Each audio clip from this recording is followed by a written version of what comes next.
Welcome back, chapter 23. Etta lay still, her eyes closed. This one is different, she thought. The other times after her dream ended, she felt a strong need to return. She knew there was more she had to do, but not this time. Now she knew it was over. Done. Her task had been completed. She waited a while, not moving, and she could feel the past being put away. It was like it was going to another part of her mind, like tucking away a love letter in a box of memories. She refused to think about it, to remember the very last of her dream. She didn't want to see Max lying on the ground, didn't want to recall the looks on the faces of the people around them. Had everyone really been there, or had she imagined that? Gradually, she opened her eyes. Ben's room was as she remembered it. Nothing had changed. Actually, there were two chairs beside her bed, one on each side. Had someone been watching her as she slept? When she tried to move, she was weak and shaky, but she lifted herself up. On the pillow beside her was the little bear that Pat had made and Nellie had given her. She picked it up, her hand closing around it. "Give me strength," she whispered. She dreaded going downstairs and facing people. From the light through the curtains, it appeared to be morning. Would she find Henry frying bacon? Was Zach here? Freddie? Henry would want her to tell him all that had happened in this last dream. How could she do that? This time, she'd been too fearful to do what she was sure she was supposed to do. Max had done it all. He invited people and put them together. Henry and Martha, Lily and Tobias. Etta closed her eyes. Her mother. Seeing her again, talking to her, and best of all, relying on her has been glorious, but remembering it might break her heart. Turning, Etta put her feet on the floor, then cocked her head and listened. There were no sounds. With the lockdown, there was no traffic noise, and inside it was eerily silent. No matter how quiet people tried to be, they made noise, but not now. Henry must be in the library, she thought as she got up to go to the bathroom. Inside the spotless, shiny room, she didn't take time to marvel at it. She didn't feel like half of her was in the past or even that the past was pulling her away. No, she was fully here and now. She would never again dream of a town and people who no longer existed. She showered and dressed and tried to brace herself to face Henry and his umpteen questions. Who? Where? When? What exactly did he say? There were never enough details to satisfy Henry, and this time she needed to talk about Martha. Should she tell him what Max said about Martha cutting Henry up and feeding him to the hogs? For a moment, she put her hands on the counter and looked into the mirror. Today, she didn't feel old and plain, but old and empty. She felt drained, as though her life had been taken from her. She stepped back. "It's showtime," she said, quoting one of her favorite movies. It was time to face Henry and his questions. Slowly, she went down the stairs, then glanced in Henry's library. He wasn't there, nor was he in the kitchen. She remembered Zach's voice saying Henry was leaving, but he was too ill to go anywhere. She went outside to his house and knocked. No answer. The door was unlocked and she went in. No one was inside. She got her phone and called Zach. It went to voicemail. "I'm up and Henry isn't here." She started to add more but couldn't think of anything. She made herself a breakfast of scrambled eggs and toast and ate in the kitchen. She knew what was facing her, but she didn't want to do it. After the second dream, it had been fun to see that she and Max had saved Wyatt Earp and he was back in the history books. But right now, she didn't think anything in her life would ever be fun again. She finished her meal, cleaned up, took a very deep breath, and went into Henry's library. The first book she picked up was the one that had told about the 1871 massacre. She knew that account hadn't been in the books the first time she read it. She quickly flipped through the pages. The Cheyenne attack of 1869 was there, but there was nothing in 1871. Looks like you stopped it, she said out loud. She meant Max. At the cost of his life, the violence had been prevented. The memory made her sit down heavily on Henry's big leather couch. Usually, he was stretched out on it, writing in his notebooks. On the coffee table was a large book she'd never seen before. It was one of those editions that cost hundreds of dollars and was sold only to libraries and avid collectors. The title and author were printed in small type on a beautiful linen cover. There was no flashy fonts meant to attract customers. A Study of a Town by Henry Fredericks. She opened the book to the title page. A Study of a Town, Garrett, Kansas, in 1871, as seen through the eyes of an artist and the residents. Drawings and paintings by Henry Fredericks. Stories by the people of Garrett. On the next page it said, I dedicate this book with love to my wife, Martha Garrett Fredericks. Etta's heart jumped a bit at seeing that. She was glad they found each other. The next page was a watercolor of the main street of the town, and it looked just as she remembered. The painting was so vivid she could almost smell it. She turned the page. There was a portrait of Pat, muscles bulging, wearing trousers and a leather apron, hammer raised over an anvil. Behind him, a fire blazed in a forge. Etta shut the book. Seeing someone she loved and would never see again was too much to bear. She curled up on Henry's couch. Her eyes were dry, and she wished she could cry. Maybe tears would be a release. She was very tired. In theory, she had been asleep during a long dream, but her body didn't seem to think so. She pulled Henry's lap blanket over her and went to sleep. Etta's phone was ringing. At first, she didn't know what the sound was. It was hard to wake up. Her body was stiff and sore. Her cell phone was on the table next to that book, the thing that proved that what she loved was gone. She fumbled for the phone and almost dropped it. For a second, she couldn't remember how to answer it. Oh yeah, accept. Hello, she said groggily. Etta, Zach said, you're awake, finally. Are you okay? Yes, she said, but it didn't sound like she believed it. Henry's not here. Is he with you? He is. We're on our way to Denver. Good. Wait, Henry's not well. He can't travel. I know, but I couldn't stop him. Did you see the big book on the coffee table? Yes, it's beautiful. She didn't want to tell him her true feelings about it. I don't know where it came from. Henry and I were sitting Virgil over you. I tried to wake you up, but I couldn't. I wanted to call an ambulance, but Henry said no. Anyway, I went down to get food and saw the book and took it up to him. He looked through it for a few minutes, then he went crazy. I thought he was going to have a heart attack. He said he was going to drive himself to Denver. He can't do that.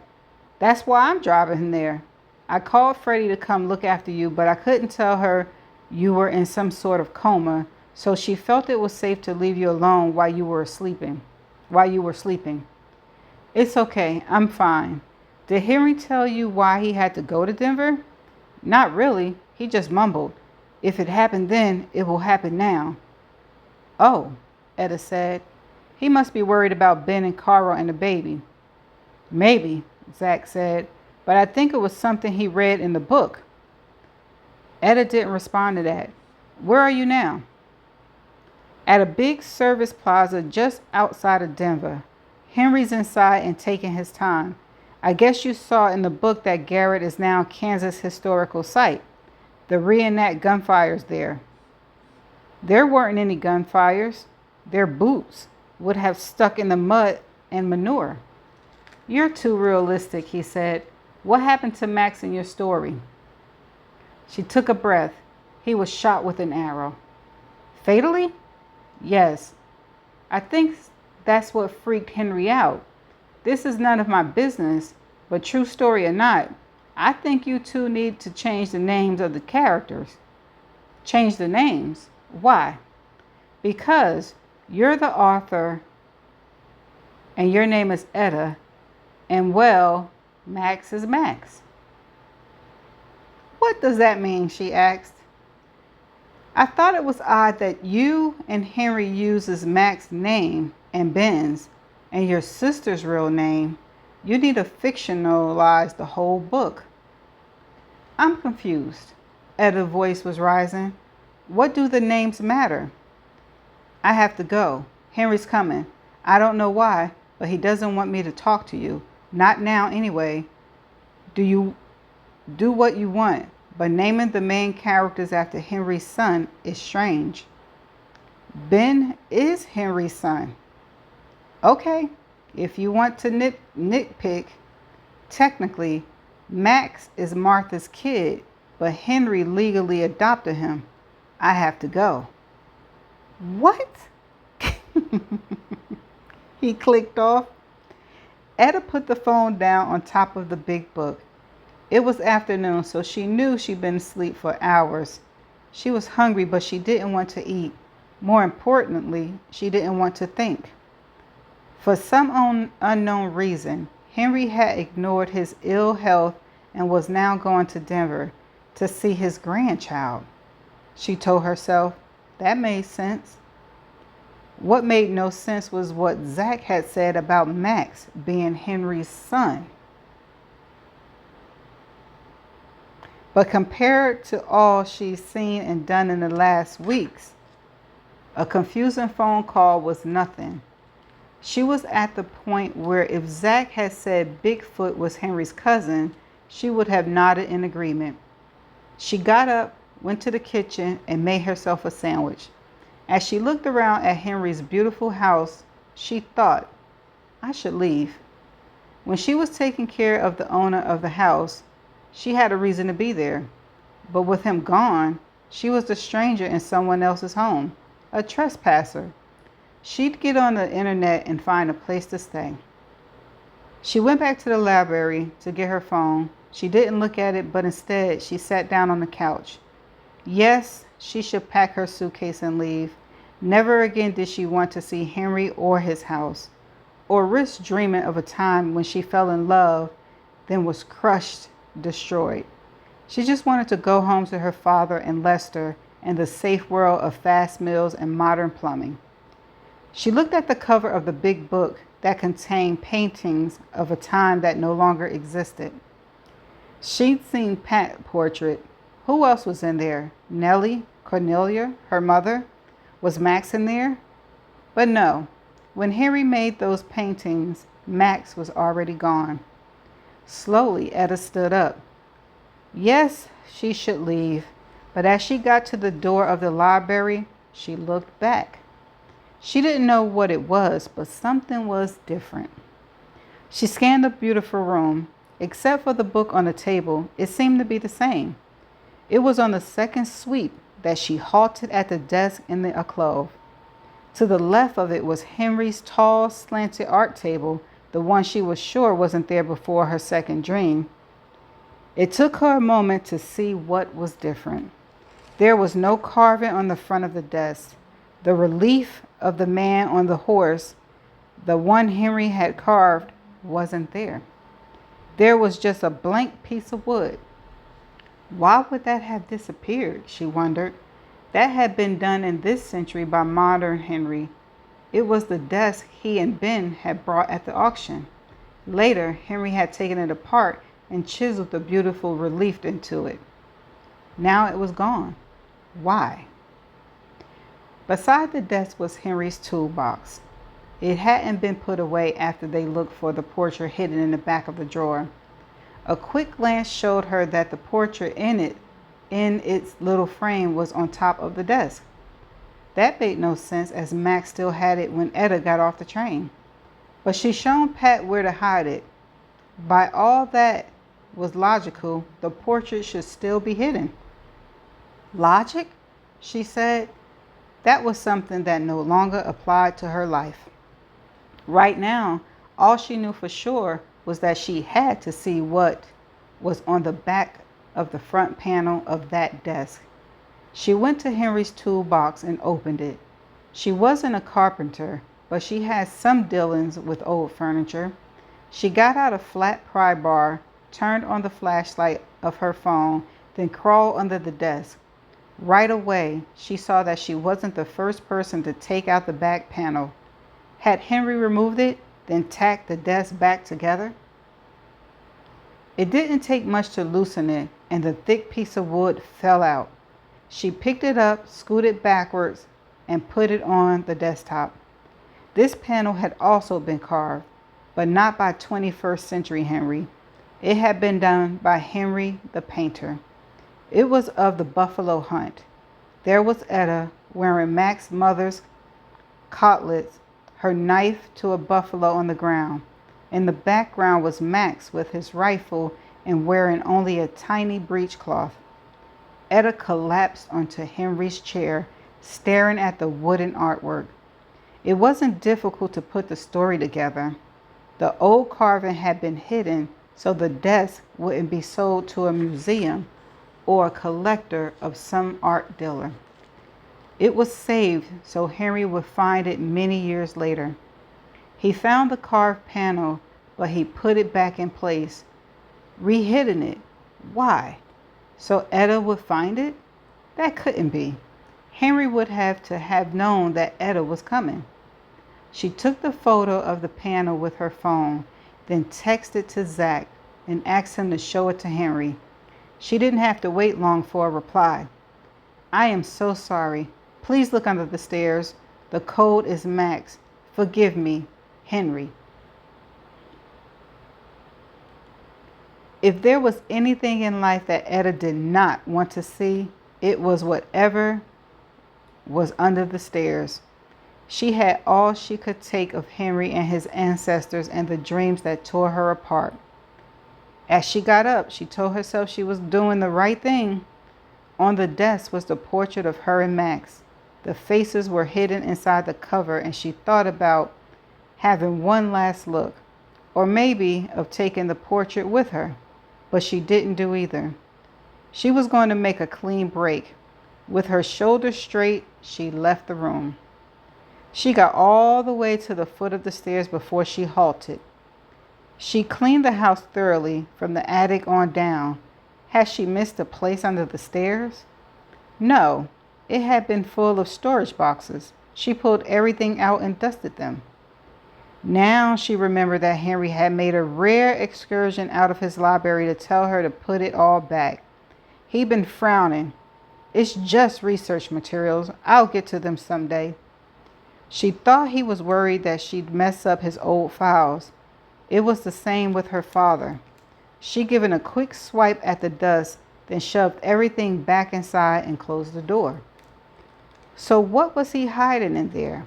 Maybe Henry wanted her to know that it actually was him in her dream? But Etta instinctively knew what was hidden there. She didn't want to do it, but she went to the door, braced herself, then opened it. She pulled out the boxes, then looked around inside. At the tall end was a curtain. It was the same fabric that was in Ben's room, with plain animals. She flung it open to expose a door with a center lock with 3 dials. She swirled them to spell Max, and the lock fell away. She opened the door. The shallow shelves inside contained things that she was sure had been taken from around the house. Framed pictures filled the bottom half of the space. She pulled out one. It was a photo of 2 little boys laughing, seeming to be swatting at each other. One of them was young Max, the Max from her dreams. Even as a child, she knew it was her Max, Henry's adopted son. There were several more pictures. She looked hard at one of Martha and Max. In her dream, she hadn't noticed the likeness between them. They had the same square jaw, but then they were mother and son. There were photos of Henry with both boys as they grew up, showing the things they did together. They were at Mount Rushmore, Dodge City, by tents in a forest. Martha didn't seem to be with them very often. When she was in the picture, it was in their house. She was often in hospital scrubs and smiling fondly at all of them. On an upper shelf, there was a stack of letters written by Max while he was in college. Veterinary school. Yes, her Max had loved animals. He wouldn't allow his horses to be subjected to a second journey to get home. As she held the letters, she knew that Henry would want written accounts of his son's life. On the top shelf were wire-bound sketchbooks that were stacked by age. She pulled out the bottom one. The cover said, Maxwell Logan, 8 years old. The first page was a drawing of a dog with a ball in its mouth. It was signed with ML, just like Henry's HF. The sketchbooks got better with Max's age. There were portraits of people and animals. The people were mainly family members, with sweet ones of Martha. By the time Max was 26, the drawings were professional quality. There were a lot of Henry, and Ben was a favorite subject. It was sad that Martha was missing from the more recent books. Etta leaned down against the wall, her lap full of pictures and books and packets of letters. She was holding the photo she found the first night. Now she knew the tall young man in the picture was Max. When she woke on the first morning, she hadn't noticed that the photo was gone from the bedside table. Had Henry hauled himself up the stairs to take it away? Had he been afraid she asked who was in the picture? These thoughts led to the main question. Why? Why had Henry done this? And when? On the first day she entered the house, she noticed the many framed pictures that were in the rooms. Henry was a stranger, and she wanted to establish him as a family man, not some loner who lured women into his house.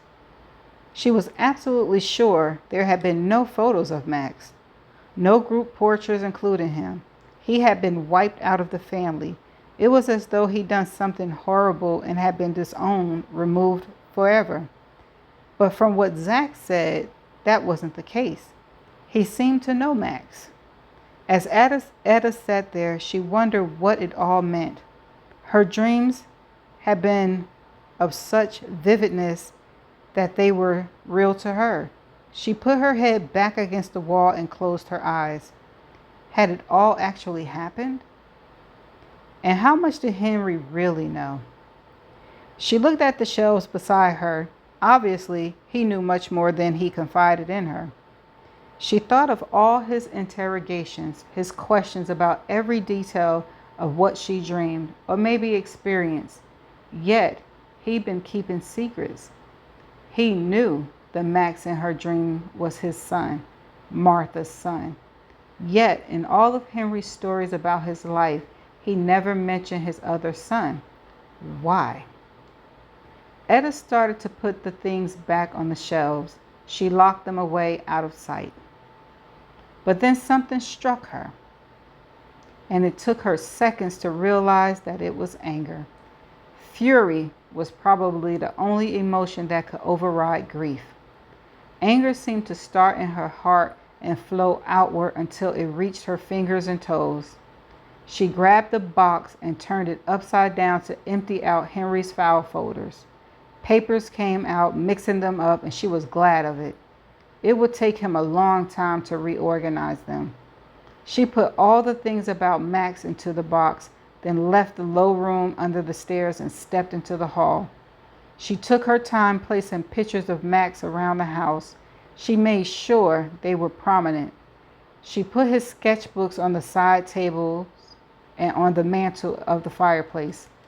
There was a pretty wooden box in Henry's library that was full of his precious pens. She dumped the pens onto the floor, then put Max's letters into the box. She set the box on the big desk, the front of which was now open, so Etta leaned the old carving up against the hole. She wanted everything in plain sight. When she finished, she felt better. When Henry returned, he'd see what she'd done, and he'd understand how angry she was at him. She went upstairs to the bedroom she was using. Her small suitcase was in a corner, and she rolled it out and put it on the bed ready to pack. But her phone rang. If that's Henry or Zach, she thought, I'm not going to answer it. It was Alicia, her dear sister, a member of her real family. I was going to call you, Etta said quickly. I'm going to get to you as soon as humanly possible. I'll fly, take a train, or whatever. There has to be some transportation available. She sat down on the bed. I just want to go home, so maybe I should go to Dad and Lester. I can run the food truck by myself until he's well, and I can help Dad with his book and... Etta, Alicia said loudly and with force, you can't go home again. You can't go back to what used to be because it's gone. It's no longer there. I know that you guys moved, but Dad is... No, Alicia nearly yelled. Then she gave a groan. Dad told me. I had to tell you what he's done. He's too cowardly to do it himself. What do you mean? Dad sold the house. He's already packing up. For the last 2 years, Steve Hartman, with his 5 kids, has been begging Dad to sell the house to him. He finally said yes. Papers have been signed. Years? Dad has been thinking of this for years, but he never said a word to me? Of course not. We all protect you. And listen, there's more. Lester has decided to retire. He says he had enough of working 12-hour days. He's going back to his homeland. So all this time, was she devastated of what was going on? His homeland, but Lester was born in Tonga. Right. That's where he's going, and his whole family is going with him, including his grandchildren. Return to his tribe, where he's the chief, Etta thought. It seemed that the home she wanted to return to was disappearing. Where will Dad live? Eventually, he hopes to travel to see the world. In her whole life, Etta had never heard her father say anything about traveling. But his books, she was beginning to feel frantic. What about Wyatt Earp? Alicia gave a bit of a laugh. Dad said the world can do without yet another book about that man. What does some gunslinging matter in the scope of life?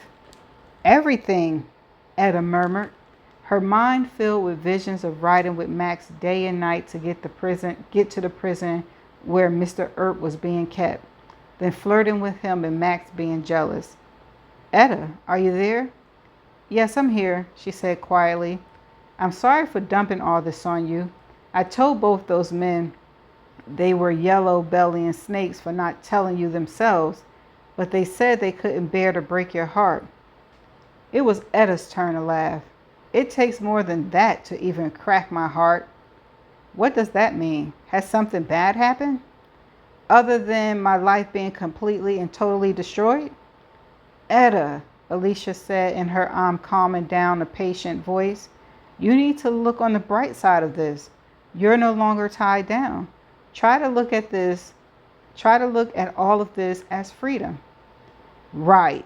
I've lost my family, my job, and my home. Does that sound like freedom to you?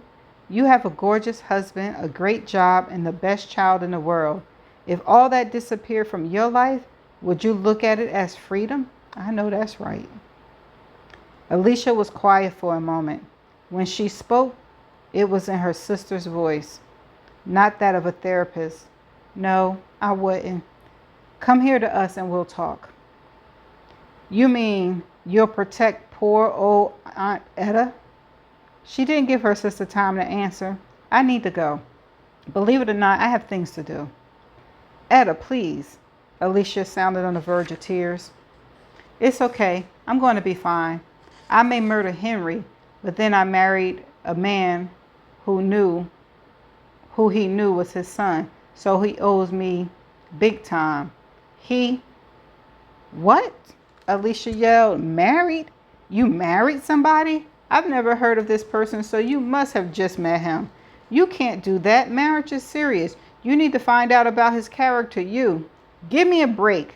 You saw Philip in the gym with the sweat rolling off of him, and you nearly fainted with lust.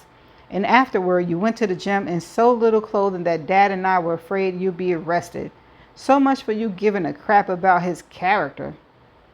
Her therapist's voice was back in full force. I do admit that I was attracted to Philip, but attracted? Ha! Etta said. I have to go. Zach or Ben might be trying to call. Who are these people? Alicia demanded. Dad and I should meet them. Etta grimaced. And you've put yourself back in the role of caretaker for poor, sad Etta. Call me when you're ready to talk to me as a sister and not like I'm one of your crazy patients. They are. Etta clicked off and immediately started shoving things into her suitcase. I have nowhere to go, she mumbled, and no way to get there. But I'm going. I'm the new Etta, the symbol of freedom.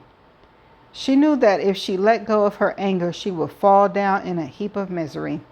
Poor Etta, on her way to being a spinster, like Martha of old, no family, no home, no job, no. Her ringing phone broke her self-pity. She picked it up, expecting it to be Alicia or her father. Would they apologize? Or dump more loving and caring pity on old and plain Etta?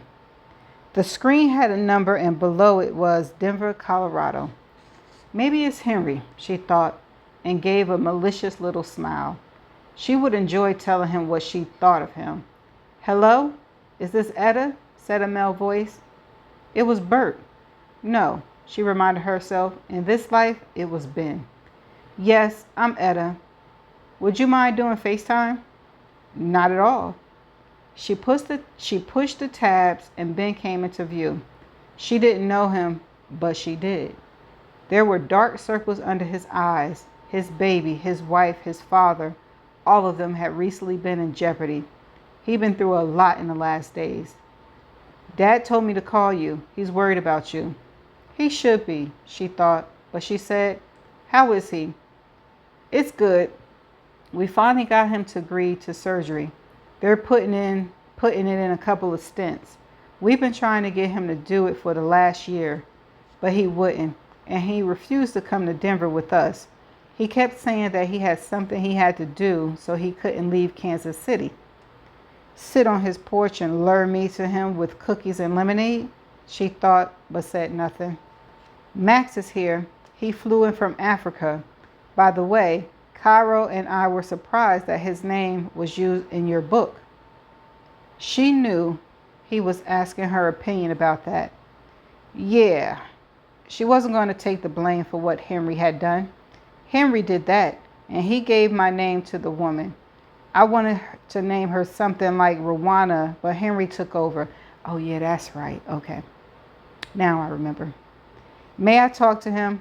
I'd like to tell him that I greatly appreciate the secret he kept. In fact, I can't wait to tell him exactly how I feel about everything. What secret? She couldn't tell Ben what was between her and Henry. She thought quickly. About the carving on the back of the desk you and Henry brought at an auction. Ben smiled. That wasn't me. That was Max. I was home with Mom with the chicken pox. Max and Dad went to the auction, and they came back with a truckload of things. Mom wanted to skin him. Dad had to get rid of the furniture to make room for the monster desk. When Ben paused, she could see that he had something else to say. Etta, I don't know you, so this will seem strange, but Dad made me promise to tell you how he met Max. I don't understand why he never told you, as he says it's his favorite story. Do you have a few minutes? I have all the time in the world, and I would love to hear the story. I'm not a good storyteller like Dad is, but I'll try. Mom was a great doctor, but her personality was, how do I describe her? Not a woman who gushed with sentiment. Ben gave a half smile, like she's seen Bert too. Yeah, I think Dad gave the fictional Martha Mom's character. Anyway, she was widowed and left with a young son, Max, to take care of. She put him in the daycare run by the hospital. But one day, Max escaped and they had to call Mom. Maybe I shouldn't tell this, but they were fearful of her temper. Etta was putting together what Henry had told her about his life. He hadn't lied, just skipped big chunks. Henry has always been a storyteller. Yes, Ben's face lit up in happy memory. That's what he was doing. Dad was in a pediatric ward surrounded by kids, and Max was glued to his side. When Mom told Max to leave, he refused, which was unusual for him. Max said, "He found me." To my big brother, that meant it was a done deal. He was going to keep Henry forever. I can understand that feeling. Henry is like a human magnet. Ben laughed. He is. That day Mom was due in surgery and Henry was well known to the staff, so she let Max stay with him. Heh? Etta said. At Ben's look, she said, and that led to a happily ever after? Eventually, yes. Mom used to say that she married Dad because Max wanted him so very much. It started out as a marriage of convenience for them. Dad wanted a family and Mom needed help. Later, it became a love match. Mom was type A on steroids, while nothing ever flustered Dad. Some things do, she thought. And what about Max? Which parent is he like? Ben smiled. He's Dad all over again, except that he can never seem to settle anywhere. My brother has been offered a job in Mason, Kansas, but no one believes he'll take it. He's a bit of a tumbleweed, which brings me to what I was told that I must ask you. But feel free to say no. What is it? Dad is fierce about finishing the last part of your novel. He said that by now you know the ending. Ben waited for her reply. I do. She said softly but didn't elaborate. She didn't want to repeat the memory in thoughts or words. Dad made me swear to ask a favor of you. What does he want? He asked Max to drive down to KC and go on a road trip with you. Of course Max said yes. Dad wants to see what's been done to that little town Garrett. Max is a good photographer and even a better artist. He's not as good as Dad, but close. She thought of Max with Nellie's watercolors and a sketchbook. I bet he had years of lessons from Henry. He did. So maybe you'll agree to go with Max to see the town? And maybe you'll make a recording of the last part of the story so Dad can transcribe it? Yes, I'll do that. Etta could feel her heart in her throat. She was to go with Max. I think you two will get along, but be warned that my brother isn't the heroic man like in your stories. And by the way, he's not read the story you and Dad are creating. Max is more... Ben cut off as he looked to the side. Speak of the devil. Here he is. Max, come here. Talk to Etta. To her shock, Max, her Max, took the phone. The last time she'd seen him. Hi, he said. I've heard a lot about you. It was Max's face, his voice. She looked at him as though drinking him in, studying the face she loved. Your ear is scarred, she managed to say. Grinning, he put his finger to his earlobe. Max's fingers. Max smiled. Oh, that, he said. I caught it in a barbed wire when I was a kid. Mom sewed it back on. And Henry never said a word when he heard that in my story. She thought, I'm going to kill him. I hope you're okay about this. Dad conned me into doing work for him. Not that you are work, but... Etta was recovering. I know, Henry. It's always get the story done no matter what. Sure, I'll do it. Come here whenever you can. Actually, I was thinking of leaving in about an hour. I'll get there late, so I'll see you in the morning. If that's okay with you, I'll be in Dad's little house. He said you chose my room to stay in. She said it was Ben's room, and Henry didn't correct her. It was the buffaloes on the curtains that did it. I've always loved animals. I better go. Cairo has me and babies. Cairo has me on babysitting duties. I'll see you soon. He handed the phone back to his brother. Ben said, "You sure about this? It's not an imposition?" "No, I look forward to it." "Great. Dad knows the people who run the Garrett Historic Society. With this lockdown, the town is closed, but they said that for Henry, they'd let you visit. Every building will be open. You and Max will have the whole town to yourselves. Dad said you can even spend the night there in a hotel." She didn't know what to say to that. Ben grew suspicious. "You needn't worry about Max. He won't overstep." "Uh-oh, the doctor's here. I have to go." "Text me," Etta said quickly, "and send photos." "Will do," Ben said, then ended the call. I ain't seen none of this coming. Etta put her suitcase on the floor and went to bed early. It had been an exhausting day. Way too much information had been heaped upon her. Part of her wanted to figure it all. Let me start that over. Part of her wanted to figure it all out, but another part thought it was too much to comprehend. She was trying not to feel betrayed by Henry for not telling her about his other son, but she couldn't do it. Then there was her father. As soon as Etta left the house, he sold it. Had he been hoping that she'd leave? And Lester, he hadn't even called to tell her his decision. She got into bed and opened her laptop. There was something she wanted to check. She typed in Keckling, Kansas. It came up empty. There was no such place, and she was pleased. She opened the only entry for Keckling and saw that it was a bio of Miss Bella Keckling, the woman who made the museum, Etta thought. Miss Keckling had married Ralph Pence, a prominent businessman, and they'd had 2 children.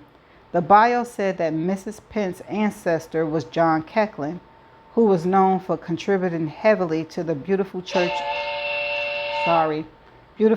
in Garrett, Kansas.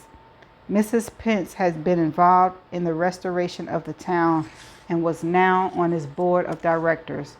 She is a highly valued woman, the article said. Etta closed her computer. "At least we accomplished something," she said, then turned out the light and snuggled down.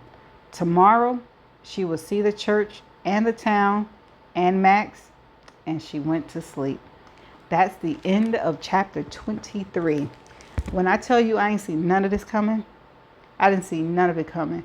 I honestly thought it was Ben to find out Henry. Oh boy. Okay, what am I trying to say?